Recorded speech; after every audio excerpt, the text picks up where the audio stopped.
श्री ओमप्रकाश निंबाळकर जी, अध्यक्ष महोदय, थँक्यू. मी माझ्या लोकसभा point is well मतदारसंघ taken.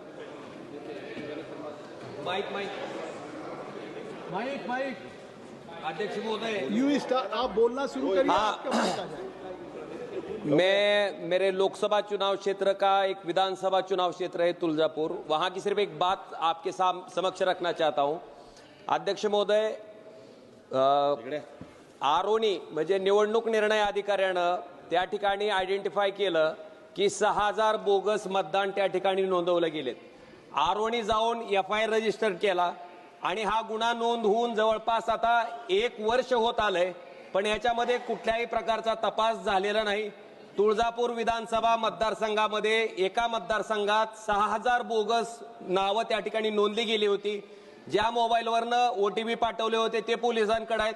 अध्यक्ष महोदय, विनंती इतकीच आहे की अशा पद्धतीनं स्वतः आरोनी फिर्याद दिल्याच्या नंतर FIR रजिस्टर्ड झाल्याच्या नंतर सुद्धा जर या प्रकरणात 6000 बोगस नावं कोण नोंदली ह्याच्या बाबतीत जर तपास होणार नसेल तर मला वाटतं ह्या निवडणूक प्रक्रियेला काही अर्थ राहणार नाही.